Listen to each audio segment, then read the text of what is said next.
This is the Greg Bedard Patriots Podcast with Nick Cattles.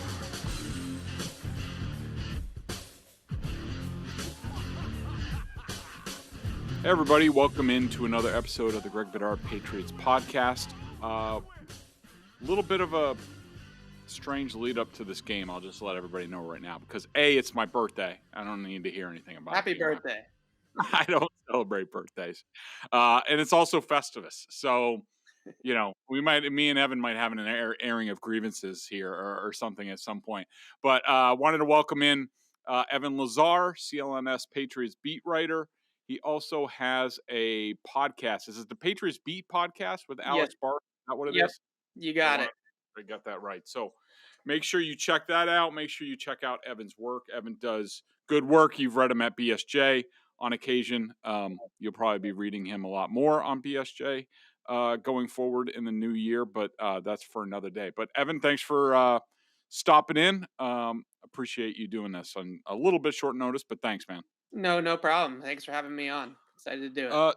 So Patriots come off the loss in Indy.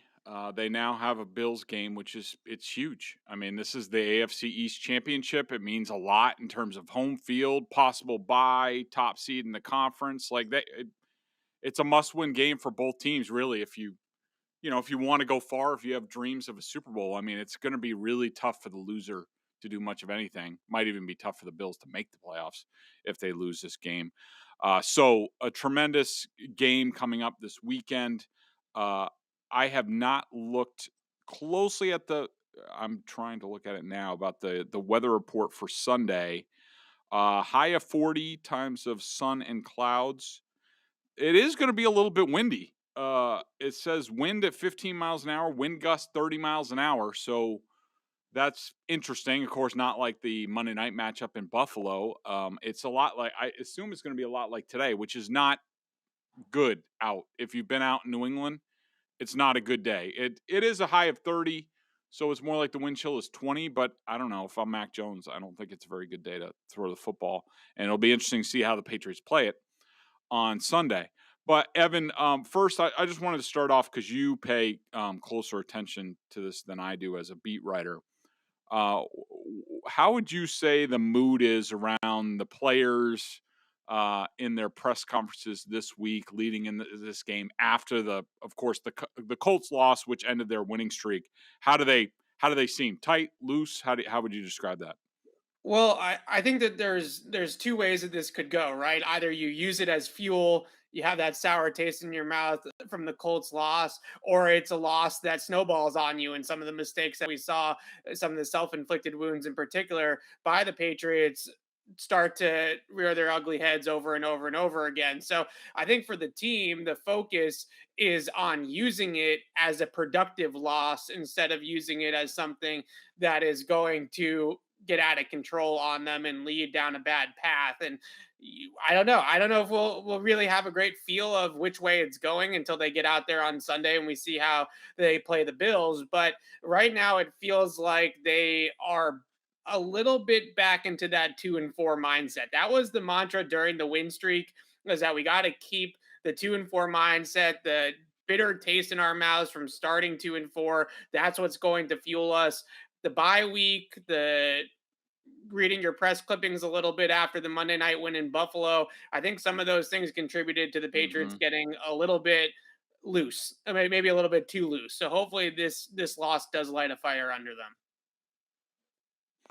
Yeah, I would agree with that. I thought, I'm not one, and of course everybody knows I'm not, a Patriots homer or anything like that, and I'm not one to be like, oh, well, they lost a game and it was good, there are such things as good losses, and I think that the team and the fan base kind of needed a loss like that the other day, just sort of, check themselves, be a little bit more humble. I liked hearing Jamie Collins. It was very early in the week, him talking about humble pie. That's something I wrote in my column off of the game, saying like, I think this team needed a dose of humble pie just to recenter themselves and be like, all right, this isn't going to be easy. We're not just going to execute well all the time. We got to fight through some things.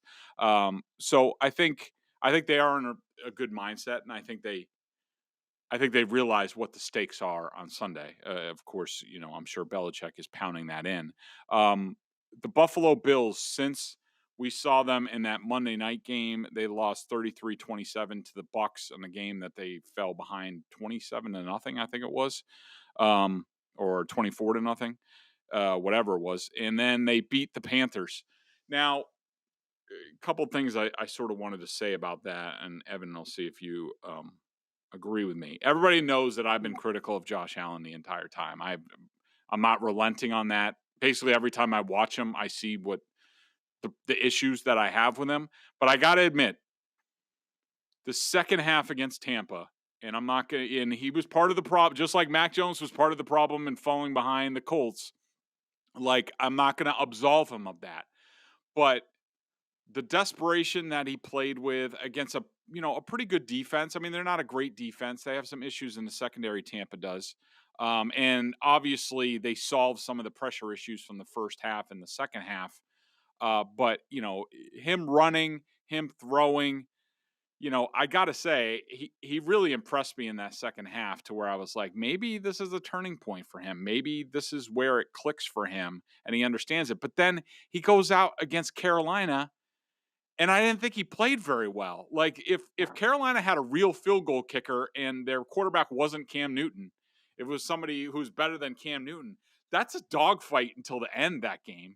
And he made a dumbass interception. He took another dumbass sack, when the team didn't need him to. So I guess I'm right back to square one with Josh Allen and sort of Evan, how do you assess Allen? Because look, I think the Bills are at the point now after losing Cole Beasley. They don't have much of a running game. I think their offensive line stinks, especially compared to, the Patriots front seven. I think this is going to be, and it's a do or die game. I think this is all going to be Josh Allen running, throwing. It's going to be the Josh Allen show that we thought we were going to get on Monday night before the weather. How do you assess where Allen is at this point coming into this matchup?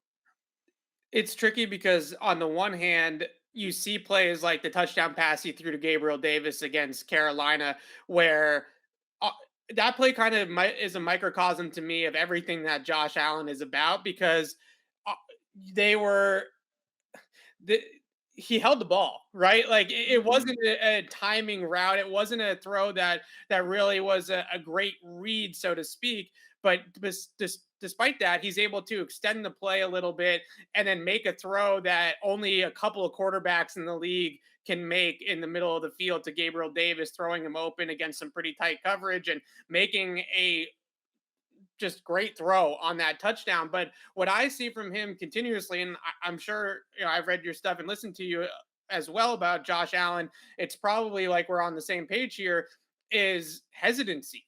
Just hesitancy and a little bit of happy feet at times, I would say, Yep. behind his offensive line. And I've spoken to a lot of Bills reporters this week. We've been doing crossover podcasts all week long and stuff like that. And a lot of those guys obviously credit a lot of Allen's just skittishness behind his offensive line to the fact that their O-line stinks, right? Their O-line has been terrible all year, and it's really thrown his game off. But I look at what Carolina did, and this was a building blueprint off of a bunch of other games that they've played this year, basically outside of the New England game, and it's a lot of cover two shells, right? You sit back and cover two, you force Allen to beat you underneath with the quick timing, rhythm-based passing game, and he doesn't want to do it. He had Cole Beasley open multiple times in that game against Carolina on just quick stick routes or underneath routes with the verticals clearing out the coverage. And he didn't want to take it. And he holds the ball, then he throws the ball in the dirt or something like that, or he tries to extend the play and make a hero play. And sometimes it works out like the Gabriel Davis throw and they get what they want. But other times it leads to some inconsistencies for the offense as a whole. So I don't want to completely put it on Josh Allen because I do think his offensive line is a big reason why his play has declined a little bit this year. But the lack of poise in the pocket and faith in the pocket to stand there and make a couple of different reads against zone coverage. It seems like every time a defense plays zone, he sits there, he holds the football, and then he gets himself into trouble and has to get himself out of it. And that's where they're at right now with this entire offense, to the point where they've schemed up a lot of run pass options, bootleg concepts, things to give him easier defined reads where he doesn't have to sit there and read through an entire progression.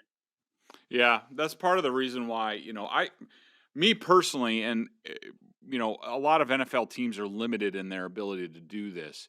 Um, but I personally, if I were an offensive coordinator going against this Patriots defense, I would, if I were the Bills, I'd basically go back to the K gun. I would go shotgun, spread the Patriots out, run at times with Allen or whoever's in the backfield with them. Sprinkle in some gun runs, sprinkle in some design QB stuff, and then just because you don't want to get condensed against the Patriots because then their disguise comes in, their covers disguises, their pressure disguises. If I'm spreading them the hell out, and so I know where everybody's coming from, and it takes the guys from the second level, if they're coming, it takes them a while. I don't know if Daboll will do that. That's what I would do. That's why I'm a little bit fearful of this matchup because I do think the Bills on a good day have all the pieces to sort of control the ball and score a lot of points against the Patriots. But we'll see. If they're really serious about winning this game, they have to make Josh Allen's running ability a central focus of Yeah. this game. I mean, it's do or die. Like, what are you waiting for? Because we've seen the Patriots with athletic quarterbacks who run that dual threat option. They have a ton of problems with that, and I'm doing that. I'm doing whatever they did in Tampa Bay. I'm doing that again. And here's one thing, Evan. This will be a little bit controversial, and I'm not advocating that anybody should go out and hurt anybody.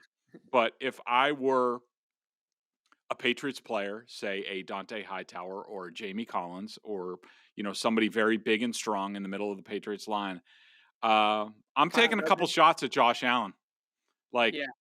I'm taking a couple of high shots at Josh Allen. Like if he wants to do that, I'll take the penalty. If he wants to do that, if they want to run, if he wants to scramble, I'm taking those chances, and they have to punish him. They have to make him think that it's not okay. They do that if they get a couple hard shots on him.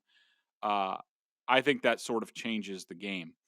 Um, I along those same lines, I'm a little bit scared for the Patriots in this matchup. I don't know what it is. I have a gut feeling. I think that the way that the Monday night game went down sort of gives the Bills a better mental approach coming into this game. I think they should be embarrassed about what happened on Monday night, and when that happens, that sort of brings people in tighter. I think that the weather, if the wind is gusty, I think definitely favors the Bills because I think Josh Allen could throw in any wind, as we saw in Buffalo.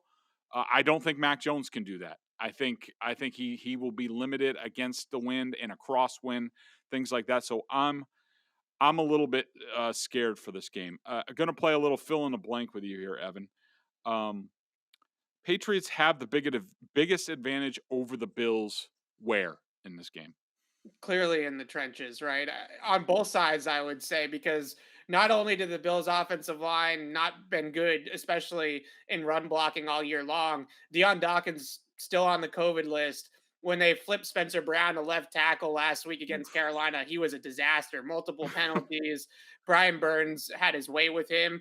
I would think that if that's the matchup with Matthew Judon, that could be a long day again for Spencer Brown over there on the left side. So I look at that side of the football and think the Patriots have a distinct advantage with their D line against the Bills' offensive line. And then obviously, although I think Mac Jones is going to have to make some throws in this game, and it's not going to be as simple for Mac as it was the last time out, I still think that the Patriots will have some advantages in the run game, and there are still some things that the Bills are having trouble with. I looked closely at that Bucks tape because you have an offense that's at least somewhat similar Mm-hmm. stylistically and conceptually to the Patriots, and they still had trouble with Fournette, and they still had trouble stopping run blocking schemes with pullers in particular. He took that one, he had the buck sweep with the center and the guard pulling, and he took it 47 yards to the house against this Bills defense. So they still can't fit up anything with a puller. They still have issues with out of their nickel defense stopping the run. Their D line is still soft in my mind compared to the Patriots offensive line. So if the Patriots can once again make this a game about who's tougher and who's stouter in the trenches, then they have an advantage there over Buffalo. Yeah, I think that I agree with you. I think the Bills defensively up front just aren't.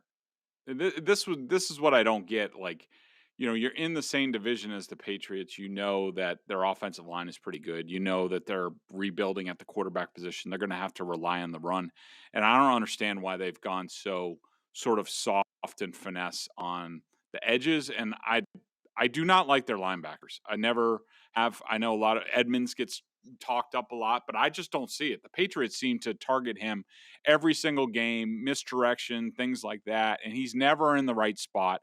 Hughes is strictly a pass rusher on the edge. Rousseau's he's a rookie. He's a pass rusher too. Like, how are you going to Patriots see those guys and they pummel those guys? Yeah. They're just going to be cracking them with Jonnu Smith and Hunter Henry and Nikhil Yeah. Harry, and they're just going to And keep Oliver doing the too pin pull. is Yeah. a upfield rusher, not Yep. somebody that's really a run defender also. Yeah, I mean, how do you pronounce his name? Latulele. There you go.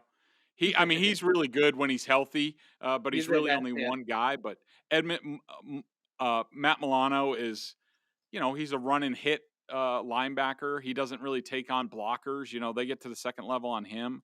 I just think they're soft against the run, and that's just gonna. If the Patriots win, that's going to be the way they do it. Like you said, just like what the Bucks did, and pulling people and pummeling people and getting downhill on the Bills. They can't hold up against that. They can't. They want to get you into a track meet, and a throwing meet, and I don't see the Patriots doing that. Okay, this is a popular Twitter topic always, and in my chats, everyone's always like, I don't like to subscribe to it, but who's the X factor? Yeah, Evan, who's the X factor in this game? I think it's gonna be Gunna. He's gonna be the X factor. But let's go with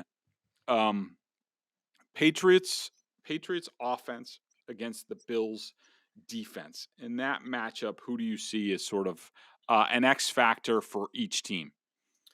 Well, I always look at it just starting with the Bills defense. That safety tandem always scares me, especially against a Yep. rookie quarterback, because Poyer and Hyde, Matt Bowen, who does a great job at ESPN of rating secondaries and coverage players, rated them as the best safety duo in the NFL. And what I think is challenging the most about those guys is that they're truly interchangeable parts. And if you have a young quarterback like Mac Jones, they're able to disguise things. They're both also able to come up to the line of scrimmage and apply pressure, whether it's blitzing against the pass or filling against the run as well. So you have two guys that can play games with a rookie quarterback back there. So I always key on those two as a key matchup for Mac, of just knowing and identifying where both safeties are at all times, because we have seen that gut blitz give Mac some problems, right? From the safety level coming up the middle. And I think both Hyde and Poyer in a big spot could do something similar to what the Falcons did, or what I think Byard was the safety that the Titans blitzed a couple of times that got Mac on that concept. So that's a big one for me. In terms of the Patriots, though, against this Bills pass defense, because I think we broke down all the advantages they still have in the run game. But again, I do think Mac is going to have to make some throws in this game to win. He's not going to win another game throwing the ball 3 times. They're going to have to throw it a little bit more than this. So I look at those middle of the field receivers. I mean, Buffalo's pretty zone heavy, so I don't know if there's one particular matchup, but guys like Jacoby Myers, hopefully Kendrick Bourne is cleared for this game, and Hunter Henry going up against those Bills linebackers. I agree with you 100% on Milano and Edmonds. I think both those players are a little bit overrated. And the one thing that you watch on tape with them is they're really undisciplined. You can fool them with misdirection, play action, those types of things. So thinking that Buffalo is going to load up to stop the run and take away that part of the game for the Patriots this time around and not get pushed around like they did on that Monday night game, I think play action and misdirection, motion sweeps, things like that might have an advantage in this game for the Patriots, with Buffalo almost being too aggressive and overplaying the run game. So I would look for them to try to put Edmonds and Milano in a blender in the passing game and try to attack with those middle of the field receivers. Yeah, that's a good call. I agree with all that. For me, with the Patriots offense, it's going to start with Isaiah Wynn. He's going to Look, he played terrible the other night, and we'll see, what he's made out of, what kind of resiliency he has, what kind of pride he has, because it was inexcusable, a lot of the stuff what he did the other day. He looked like he hadn't practiced or hadn't studied up on the game, and I'm sure he was ripped to hell this week in meetings. And so let's see how he bounces back. He needs to bounce back well because, whether it's Russo or Jerry Hughes or Addison, you know keeping Matt clean so he can have a good game is going to be huge. And so to me, it starts with win, and the Bills on the defensive side of the ball. Um, I agree with you. I think the safeties, especially after that press conference that they had on Monday night, where Yeah. they got snippy with the Buffalo media with like legit questions, and I. And those two guys have been around a while. They're no strangers to playing the Patriots. I think if there's any guys who feel like they owe something to the Patriots and they want to take something from them in this AFC East Championship game, I think it's those guys, Micah Hyde and Poyer, who are excellent. And they need to have huge games if the Bills are going to win this game. So we'll check that out.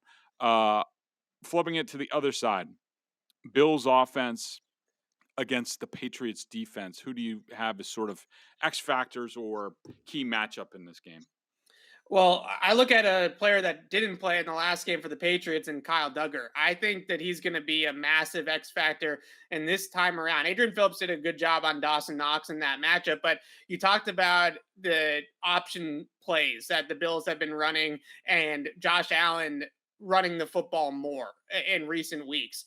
And I look at those matchups last year, and although Allen's a different type of runner than a Lamar or a Kyler, but a big reason why the Patriots did have some success against Lamar, even with that depleted defense last year, was because Kyle Duggar had, I would say, probably his breakout game, at least in terms of the national attention on him from that game, playing as that force or contain player on those option plays to keep Lamar Jackson at bay and force them to give the ball to the backs instead of having Lamar get out in space. So when I look at some of these read option or design quarterback type of runs that the Bills have been deploying, Duggar and Phillips also as well, playing in the box and being more athletic and being able to keep up with some of those option schemes, I think is going to be critical. You mentioned the struggles the Patriots have had in the past with those. Well, I wonder if some of those struggles are because they had these big linebackers out there like Hightower and Bentley trying to keep up with these quarterbacks and these run schemes, whereas now they have that ability to play that three safety nickel package with Phillips and Duggar closer to the line of scrimmage as a little bit more athletic force defenders and guys that can keep things inside and push it back towards Godshaw and Guy and the big boys in the middle. So I look at it, if Allen's going to run with the football, I think 23 Duggar is going to be on his heels pretty much the entire game. Yeah, well, hopefully he doesn't get fooled like he did a few times against the Colts. Like on that touchdown, the Patriots special, Kyle Duggar had no clue what was going on. Yeah. And even though he was the safety on that, or basically the linebacker on that side of the field. For me, I really sort of want to go to the offensive line versus the defensive line matchup. And I could mention how Mitch Morse, their center, is god awful. And, how the Patriots should win that matchup inside, which means they'll be good on defense. But, if this is going to be a Josh Allen game, and one thing I wanted to touch on that I forgot to is that, in this game, if Josh Allen is who a lot of people think he is, Buffalo Bills fans, my guy Chris Sims, who I love his work, but I think he's way over the top on Josh Allen. Everybody else who thinks Josh Allen is this great thing, and there's no question he's probably the most talented in all area quarterback in the game. He's among the most talented quarterbacks of all time. I'm not a moron. I don't dispute that. There's no question about that. I still see him as more, bad Brett Favre than anything else. But if he is who everyone thinks he is, A, he wins this game. B, he's prolific in this game. And to me, that means that Stephon Diggs has to get loose, and he has to also have a huge game. And it's another matchup with J.C. Jackson. To me, if the Bills are going to win this game, it's Diggs versus J.C. Jackson. And I can't wait for that matchup. We were robbed of it on Monday night because of the weather. But that is an elite.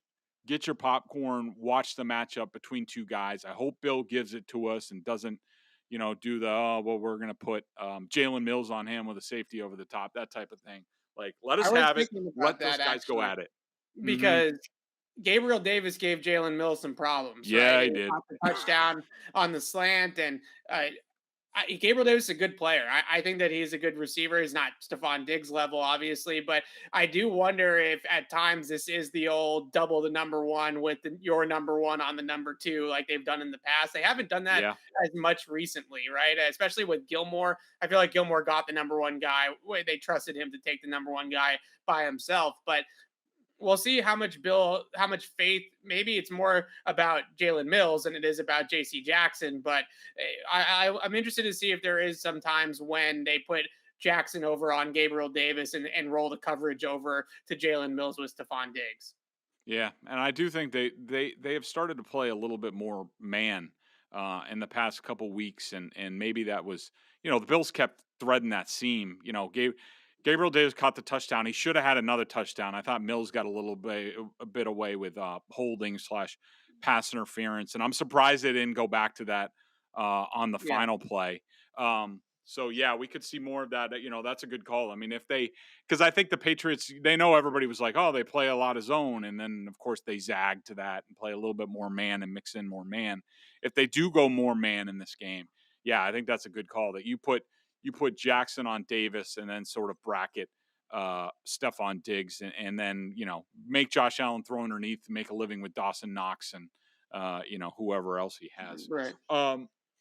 So moving along, because I got to get out of here and go to my kids' hockey game. Patriots are favored by 2.5 at home. Evan, what I don't know if you've made a call on this game yet. Which way are you leaning on this?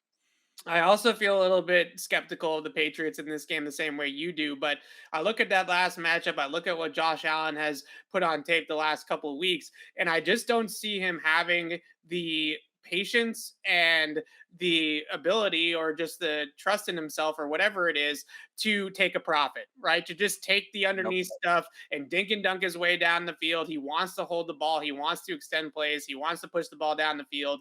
And I think that plays exactly into what the Patriots want him to do. If you want to play that type of game, I think they feel good about their coverage guys holding up and their pass rush getting home. So I really feel like this game is all on Josh Allen's shoulders. If he's willing to take the underneath stuff and take a chunk at a time instead of trying to hold out for the bigger play, then Buffalo will win. They had a ton of success throwing that little, hook or curl route underneath the defense last time. They hit it a couple times for some big plays, and then he just was reluctant to throw it, right? He threw it once or twice.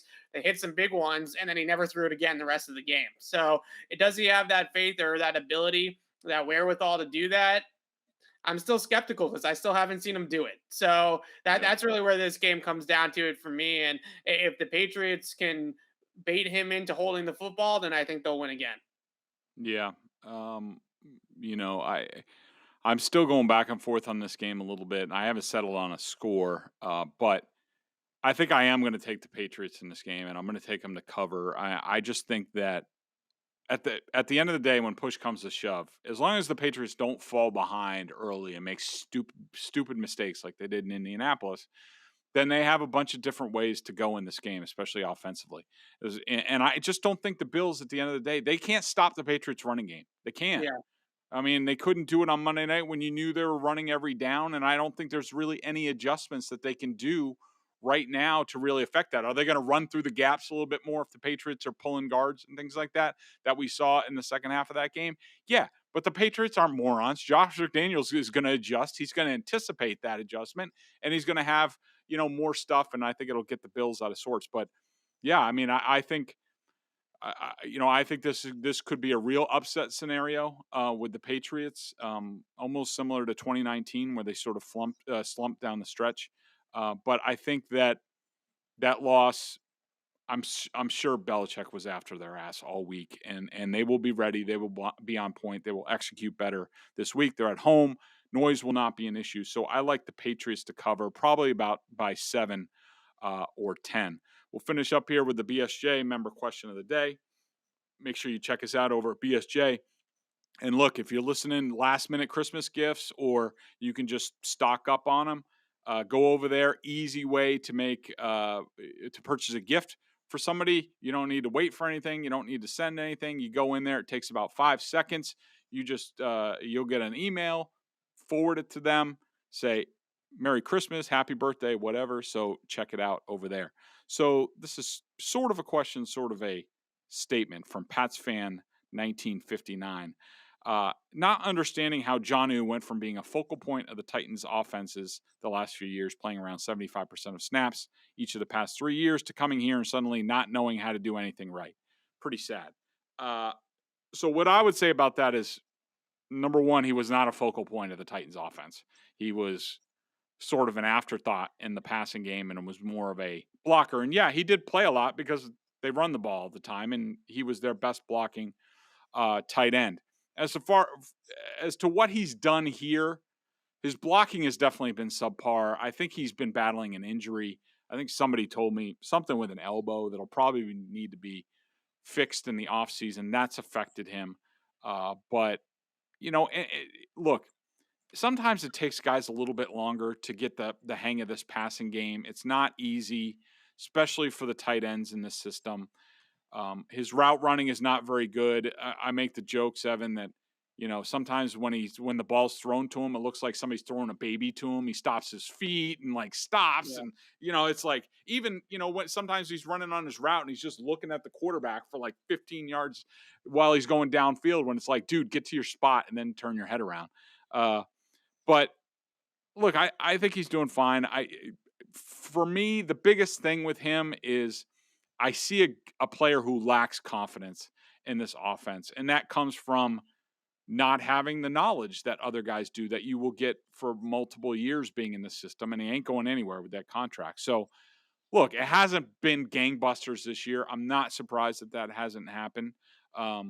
We all knew that Hunter Henry was going to be a better red zone threat and a better passing threat. So he has hit quicker, but I don't know. Evan, what's your view sort of on Jonnu? My concern with Jonnu is that this is more of a Patriots system problem than it is a Jonnu Smith problem, in that they have trouble implementing and putting in players like Jonnu Smith into their offense. And I don't think it's all that different than N'Keal Harry's struggles within the offense. These guys that are not pure route runners, pure separators, guys that can just go out there, like Hunter Henry has had so much success because he was a good route runner and he's a good technique guy and understands what they're trying to do from that standpoint. Jonnu, N'Keal, those guys are athletes. They either need the ball in their hands to make something happen, or they need to be trusted to throw the football down the field to them, like Mac threw the ball to N'Keal against the Colts, right, on the jump ball. Those are the two ways that they kind of get involved. And I don't think it's necessarily a problem that player doesn't work in the Patriots offense, but when you invest a first round pick and then give a huge contract to a tight end in free agency, and Josh McDaniels can't find productive ways to use those players, I know a lot of Patriots fans will hear that and say, well, maybe N'Keal Harry and Jonnu Smith just aren't very good at football. But I think there's a middle ground there where they still get a little bit more out of those two players than what they have. So my concern with Jonnu is more about his systemic fit in their offense and not necessarily the fact that he's a bad football player. And I think your confidence comment speaks exactly to that and is 100% spot on, because he feels like he's a round hole in a square peg and he's trying to figure out how to where he belongs in this type of scheme. And maybe this just isn't the type of offense for him. Yep. I totally agree. Evan, thanks for doing that. Everybody have a Merry Christmas. Evan, I will see you in the press box on Sunday. I can't wait for this game. I have no idea what's going to happen. And that's kind of exciting to have these late December games that, we haven't had for some time. It should be a lot of fun, but thanks for doing this. Appreciate it, Evan. No problem. Thanks for having me. Looking forward to it.